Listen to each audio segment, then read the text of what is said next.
ہونا چاہیے، اس بات کو جاننا نہایت ضروری ہے، اس لیے کہ یہی چیز اور یہی بات ہر طرح کی کامیابی کا ذریعہ ہے۔ اگر ہم نے اللہ تعالیٰ کے مقصد کو، مقصد حیات کو، جس مقصد کی خاطر اللہ تعالیٰ نے پیدا کیا ہمیں، اگر ہم نے اس کو جان لیا ٹھیک سے اور اس پر اگر ہم نے عمل کر لیا، یاد رکھیے کہ ہم کامیاب ہیں، ہم کامیاب ہو گئے۔ اور اللہ رب العالمین نے جس مقصد کی خاطر پیدا کیا ہے اس کو ہم نے حاصل کر لیا۔ میرے بھائیوں، اللہ تعالیٰ نے ہمارے اور آپ کے مقصد حیات کو قرآن میں بیان کیا، اور وہ آیت میں نے پڑھی، اور اس سے پہلے بھی آپ نے 12 آیت کو سنا ہوگا۔ اللہ تعالیٰ نے کہا کہ وَمَا خَلَقْتُ الْجِنَّ وَالْإِنسَ إِلَّا لِيَعْبُدُونِ، کہ ہم نے تمام جناتوں کو اور انسانوں کو اس دنیا میں جو پیدا کیا ہے وہ بس اپنی عبادت میں پیدا کیا۔ ہم کو اور آپ کو اللہ تعالیٰ نے اس لیے پیدا کیا ہے اس روئے زمین پر کہ ہم اور آپ خالص ایک اللہ کی عبادت کریں اور اس کی عبادت میں کسی غیر کو شریک نہ قرار دیں۔ یہی ہماری زندگی کا اصل مقصد۔ اگر ہم اور آپ اس مقصد میں کامیاب ہوئے تو گویا ہماری زندگی، آپ کی زندگی کامیاب ہے، اور ہر طرح کا فائدہ آپ کو اس وقت حاصل ہوگا جب اس مقصد کو پورا کریں گے۔ میرے بھائیوں، اللہ تعالیٰ نے قرآن میں ایک اور مقام پر بیان کیا، اور اللہ تعالیٰ نے کہا کہ ہم نے جتنے بھی رسولوں کو بھیجا، جتنے بھی نبیوں کو بھیجا، تمام نبیوں اور رسولوں کو اسی بات کا حکم دیا کہ وہ میرے بندوں کو بتائے کہ اللہ کے علاوہ کوئی معبود برحق نہیں، معبود حقیقی نہیں ہے۔ اللہ تعالیٰ نے قرآن کریم میں کہا وَمَا أَرْسَلْنَا مِن قَبْلِكَ مِن رَّسُولٍ إِلَّا نُوحِي إِلَيْهِ أَنَّهُ لَا إِلَٰهَ إِلَّا أَنَا فَاعْبُدُونِ۔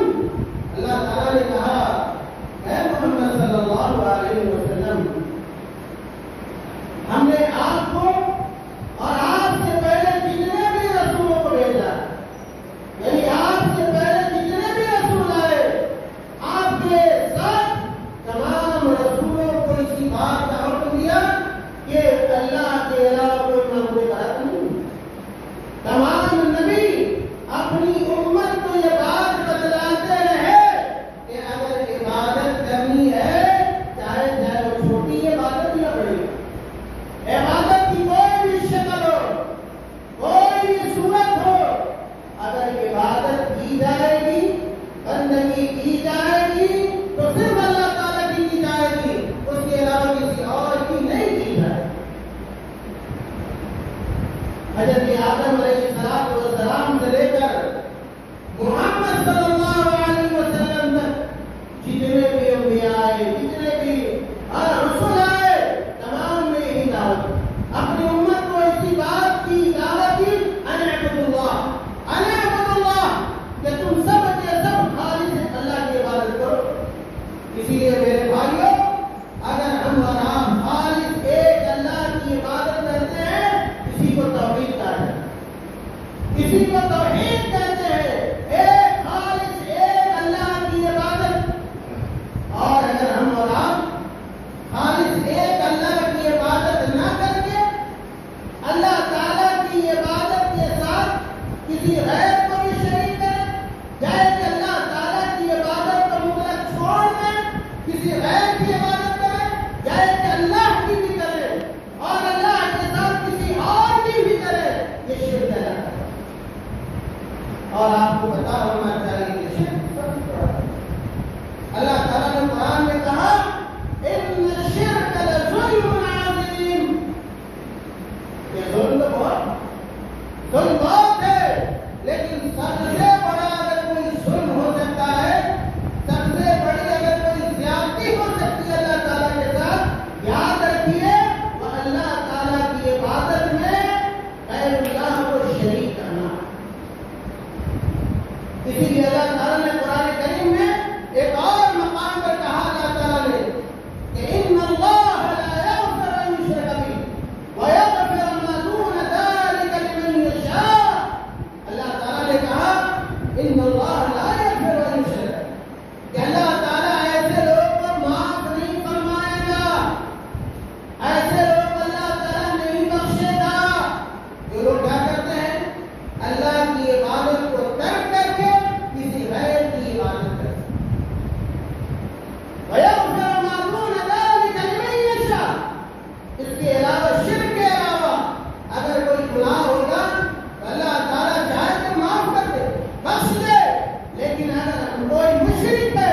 لیے قرآن کریم میں بہت ساری جگہوں پر بہت ساری آیتوں میں شرک کی مذمت بیان کی گئی ہے، اور ہمیں اور آپ کو اللہ تعالیٰ نے اس بات کا حکم دیا ہے کہ ہم سب سے زیادہ اگر اپنے آپ کو بچائیں تو وہ شرک سے بچائیں، اور سب سے زیادہ اگر کسی چیز پر ہم کاربند رہیں اور عمل پیرا رہیں تو اللہ تعالیٰ کی توحید ہونی چاہیے۔ اللہ تعالیٰ نے قرآن کریم میں ایک جگہ کہا کہ وَمَن يُشْرِكْ بِاللَّهِ فَقَدْ حَرَّمَ اللَّهُ عَلَيْهِ الْجَنَّةَ۔ اللہ تعالیٰ نے اس آدمی پر جنت حرام رکھا، اس آدمی کے لیے جنت حرام ہے جو آدمی اللہ کے ساتھ شرک کرتا۔ قرآن کریم میں اور مقام پر اللہ تعالیٰ نے بہت سارے نبیوں کا تذکرہ کیا، اور اس کے بعد اللہ تعالیٰ نے کہا کہ اگر فرض کر لیا جائے کہ اگر ان انبیاء اور رسولوں سے بھی اگر شرک کا صدور ہو جاتا، اللہ تعالیٰ ان کے بھی نیک اعمال کو ضائع کر دیتا، برباد کر دیتا۔ بہت نکتہ بہت اہم نکتہ جو ہمیں اور آپ کو یاد رکھنا چاہیے کہ اگر ہماری زندگی کے اندر توحید نہیں ہوگا اور اگر شرک پر ہم قائم رہیں گے تو شرک پر رہتے ہوئے ہم اور آپ چاہے جو بھی عمل کر لیں، چاہے جتنی نماز پڑھ لیں، روزہ رکھ لیں، حج کر لیں، زکات دے دیں، قربانی کریں، صدقہ و خیرات کریں، کوئی بھی نیک عمل شرک کے ساتھ قبول نہیں ہوتا ہے۔ اللہ تعالیٰ سارے اعمال کو برباد کر دیتا ہے، حبط کر دیتا ہے۔ اس لیے میرے بھائیوں، سب سے زیادہ جو ہمیں خیال رکھنا ہے اپنی زندگی میں وہ توحید کا خیال رکھنا ہے کہ اگر ہم جیے تو توحید کے ساتھ، اگر ہماری موت ہو توحید کی حالت میں ہماری موت ہو، اور ہم اپنے آپ کو ہمیشہ شرک سے بچائے رکھتے۔ اللہ کے نبی صلی اللہ علیہ وسلم نے اپنی بہت ساری حدیثوں میں ہمیں توحید پر چلنے کا حکم دیا ہے اور شرک سے منع کیا ہے۔ دو حدیثیں میں سناتا ہوں، غور سے سنیے اور توحید کے پیغام کو عام کیجیے۔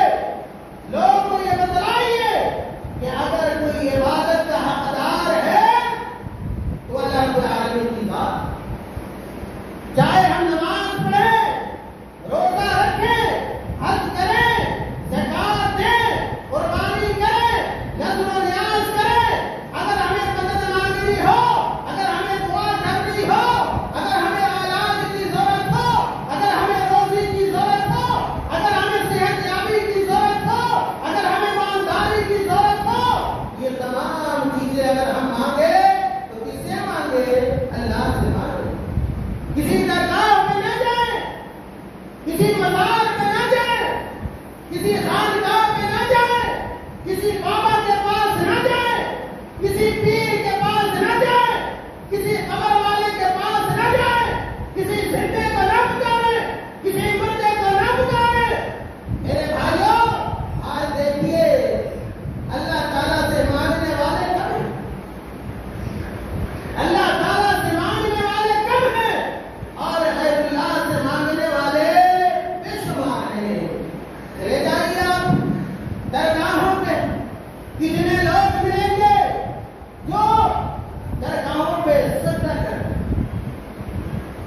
کسی ولی بزرگ اور پیر مرید اور بابا کی عبادت کیسے کر سکتے ہیں؟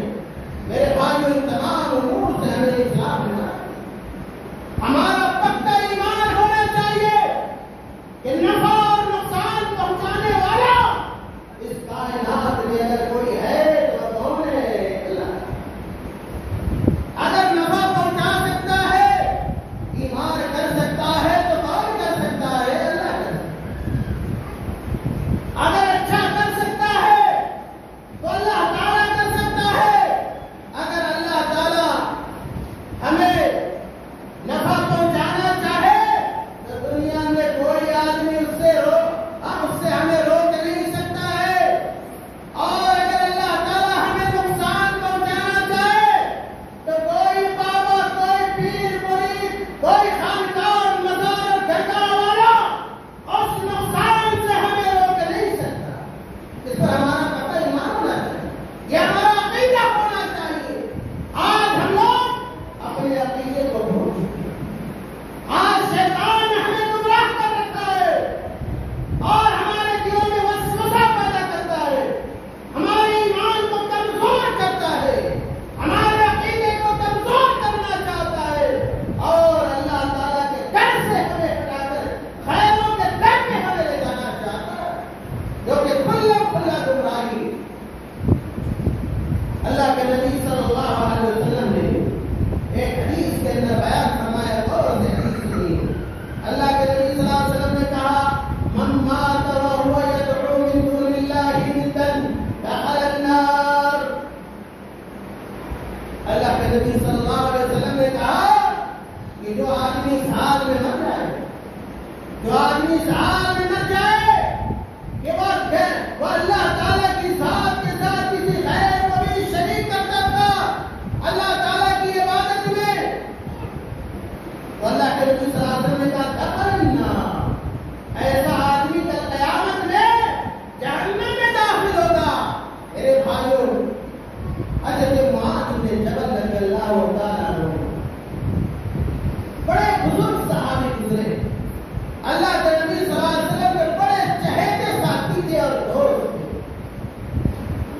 کہتے ہیں معاذ بن جبل رضی اللہ تعالیٰ عنہ کہ كنت ردیف النبی صلی اللہ علیہ وسلم علی حمار۔ معاذ بن جبل خود بیان کرتے ہیں کہ ایک مرتبہ میں اللہ کے نبی صلی اللہ علیہ وسلم کی سواری کے پیچھے بیٹھا ہوا تھا۔ یہ حدیث جو میں سنا رہا ہوں یہ صحیح بخاری میں، صحیح مسلم میں، جامع ترمذی میں الگ الگ الفاظ کے ساتھ یہ حدیث والی۔ معاذ بن جبل کہتے ہیں کہ میں اللہ کے نبی صلی اللہ علیہ وسلم کی سواری کے پیچھے بیٹھا ہوا تھا، اللہ کے نبی آگے تھے، میں ان کے پیچھے تھا۔ بعض حدیث کے الفاظ ہیں کہ میرے اور ان کے مابین جو چیز الگ کرنے والی تھی، یعنی کہ فاصل تھی، وہ چیز وہ سواری پر رکھا جانے والا کجاوا تھا، وہی کیا ہے حائل تھا ہمارے مابین اور اللہ کے نبی صلی اللہ علیہ وسلم کے مابین۔ پھر اللہ کے نبی صلی اللہ علیہ وسلم نے اپنے ساتھی سے پوچھا، معاذ بن جبل رضی اللہ تعالیٰ عنہ سے پوچھا کہ هل تدری ما حق اللہ علی العباد وما حق العباد علی اللہ؟ اللہ کے نبی صلی اللہ علیہ وسلم نے حضرت معاذ سے پوچھا، ہے میرے دوست، ہے میرے ساتھی، اے معاذ یہ بتاؤ کیا تم اس بات کو جانتے ہو کہ اللہ کا حق بندوں پر کیا ہے اور بندوں کا حق اللہ؟ آج یہ حق ہم نہیں جانتے، ہم بھی ہم میں سے بہت سارے لوگ اس بارے میں پتا نہیں ہے کہ اللہ کا حق ہمارے اوپر کیا ہے اور ہمارا حق اللہ پر کیا ہے۔ آج پوچھ لیجیے لوگوں سے، بیشتر لوگوں کو پتا نہیں ہوگا، ہماری عورتوں کو معلوم نہیں ہے، ہمارے بچوں کو معلوم نہیں ہے، ہمارے نوجوانوں کو معلوم نہیں ہے۔ نوجوانوں کو معلوم ہے تو کیا ہے؟ موبائل معلوم ہے، فیس بک معلوم ہے اور واٹس ایپ معلوم ہے اور ٹویٹر معلوم ہے، یہ ساری چیزیں معلوم ہے، لیکن اللہ کا حق کیا ہے یہ نہیں معلوم، یہ پتا نہیں ہے۔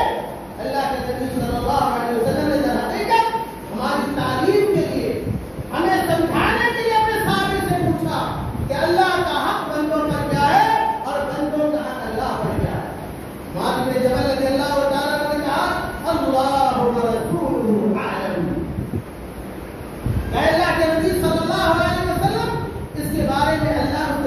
لے کر جانا کہ اللہ کا حق بندوں پر کیا ہے، بندوں کا حق اللہ پر کیا ہے. اس کے بعد اللہ کے نبی صلی اللہ علیہ وسلم نے جواب حضرت معاذ کو بتلایا، کہا کہ سنو، حق اللہ علی العباد ان یعبدوہ ولا یشرکوا بہ شیئا. اے معاذ، یہ جان لیجیے اور یہ سمجھ لیجیے کہ اللہ کا حق بندوں پر یہ ہے کہ اللہ کے بندے خالص اللہ کی بات ولا یشرکوا بہ شیئا، اور اللہ کے ساتھ کسی غیر کو شریک قرار نہ دیں. اور دوسرے سوال کا جواب اللہ کے نبی صلی اللہ علیہ وسلم نے کہا کہ وحق العباد علی اللہ الا يعذب من لا يشرك به. کہ بندوں کا حق اللہ پر یہ ہے کہ اللہ تعالیٰ اپنے اس بندے کو عذاب نہ دے، اس بندے کو عذاب نہ دے جو بندہ اس کے ساتھ کسی غیر کو شریک قرار نہیں دیتا ہے.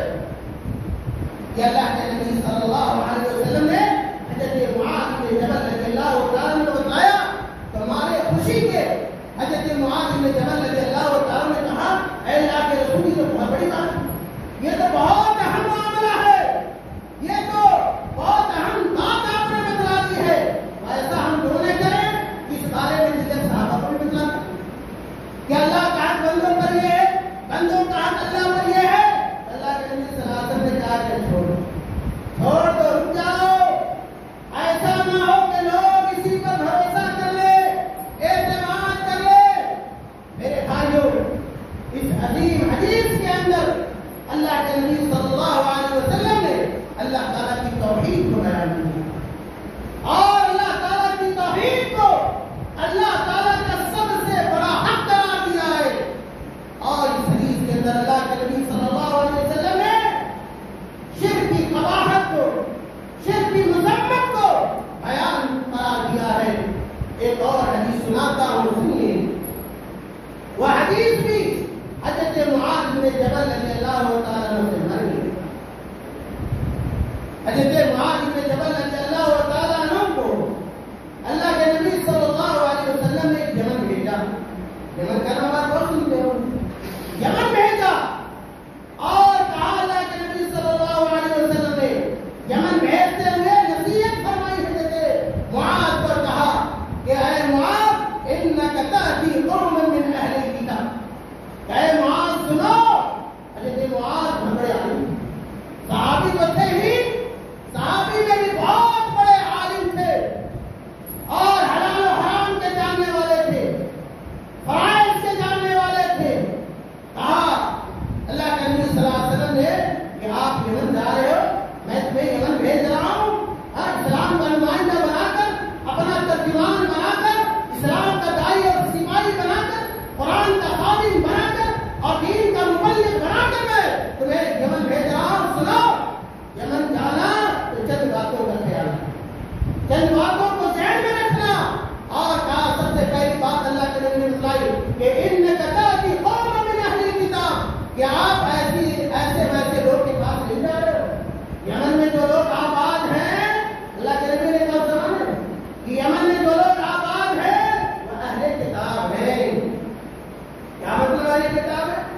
یعنی کہ وہاں یہود و نصارہ ہیں، ایسی قوم آباد ہے جو جن کے اوپر، جن کے نبی کے اوپر آسمانی کتاب نازل ہوئی ہے. اب توریت کے ماننے والے، انجیل کے ماننے والے ہیں، وہ ان پڑھ لوگ نہیں ہیں. اور ان کا تعلق جاہلوں سے نہیں بلکہ پڑھے لکھے لوگ ہیں. کیا پتہ چلا؟ پتہ یہ چلا کہ اگر ہم اور آپ کہیں ایسی جگہ تبلیغ کے لیے جا رہے ہیں، دین کی دعوت کے لیے جا رہے ہیں جہاں پڑھے لکھے لوگ ہیں، تو بڑی ہوشیاری سے دعوت دیں اور دین کی تبلیغ کرنی چاہیے. آج لوگ دین کی تبلیغ کے نام پر چولا چل رہے ہیں، ان پڑھ لوگ چل رہے ہیں، جن کو کچھ پتا نہیں ہے. وہ بھی ڈاکٹر سے بات کر رہا ہے، وہ بھی انجینئر سے بات کر رہا ہے، وہ بھی سائنسدان سے بات کر رہا ہے، وہ بھی پولیس محکمہ والوں سے بات کر رہا ہے، اور بات کر کے بجائے فائدہ کے نقصان ہو رہا ہے.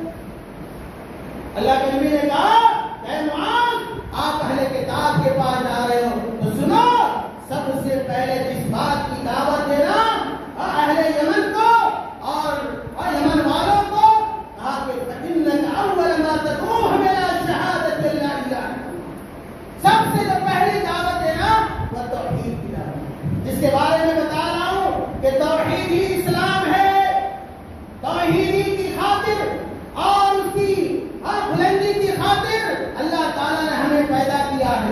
زمین و آسمان کو اللہ تعالیٰ نے توحید کے لیے پیدا کیا ہے. جنت اگر اللہ نے بنائی ہے وہ توحید کے لیے بنائی ہے.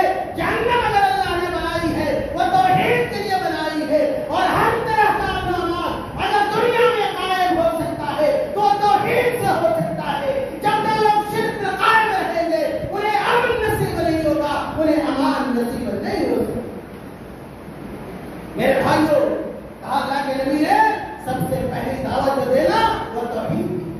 اگر توحید پر چلنے لگے فَإِنْهُمْ أَطَاعُوكَ لِذَلِكَ, اگر اے معاذ اس معاملے میں اہل یمن تمہاری بات مان لے, توحید پر کاربند ہو جائے, تو تم اہل یمن کو بتانا کہ اللہ تعالیٰ نے ان کے اوپر شب و روز میں, رات و دن میں 5 وقتوں کی نماز کو فرض قرار دیا. جو آج ہم پڑھتے نہیں, بیشتر لوگ نہیں پڑھتے ہیں, مسجد سے ان کا کوئی تعلق نہیں ہے, جمعہ میں آ گئے سمجھتے ہیں کافی ہو گیا, یہ سوال ہمارے لیے نہیں ہے, یہ اثر نہیں ہے, یہ مغرب نہیں ہے, یہ عشاء نہیں ہے, یہ فجر نہیں ہے, ہفتے میں صرف ایک نماز. اللہ کے نبی نے کہا بتلانا کہ شب و روز 5 وقتوں کی نماز اللہ نے فرض کی ہے. اگر اس پر بھی چلنے لگے تو یہ بتانا کہ اللہ تعالیٰ نے ان کے اوپر زکات کو واجب کیا جو مالداروں سے لی جاتی ہے اور غریبوں پر خرچ کی جاتی ہے.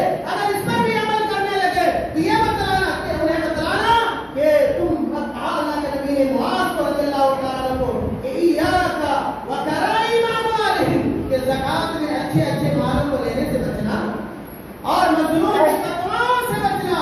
اس لیے کہ مظلوم کے دل سے جب بددعا نکلتی ہے وہ ڈائریکٹ عرش سے ٹکراتی ہے, اللہ تعالیٰ کو قبول فرماتا ہے. میرے بھائیوں, جمعہ کا وقت ختم ہونا چاہتا ہے.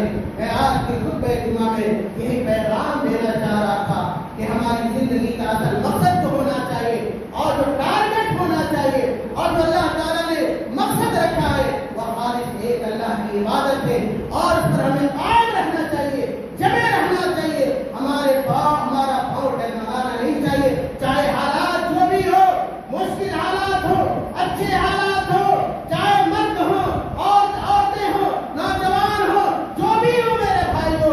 لیکن اگر عبادت کرنی ہے, اللہ کی کرنی ہے, کسی درگاہ پہ, کسی مزار پہ, کسی خانقاہ پر اور کسی پیر کے پاس اور کسی بزرگ کے پاس ہمیں نہیں جانا ہے. جو بھی مانگنا ہے, جو بھی سوال کرنا ہے, اللہ سے کرنا ہے. عبادت کرنی ہے, اللہ سے کرنی ہے. رکوع کرنا ہے, اللہ کے لیے کرنا ہے. سجدہ کرنا ہے, اللہ کے لیے کرنا ہے. قیام کرنا ہے, اللہ کے لیے کرنا ہے. اور اگر طواف کرنا ہے تو اللہ کے لیے کرنا ہے. کسی قبر کا طواف نہیں ہونا چاہیے, کسی مزار کا طواف نہیں ہونا چاہیے. جانور قربان ہونا چاہیے, ذبح ہونا چاہیے, اللہ کے لیے ہونا چاہیے, کسی پیر اور ولی کے نام پر نہیں ہونا چاہیے. یہ سارے اعمال شرک کے خلاف ہی ہے. اور میں نے کہا کہ شرک بہت ہی خطرناک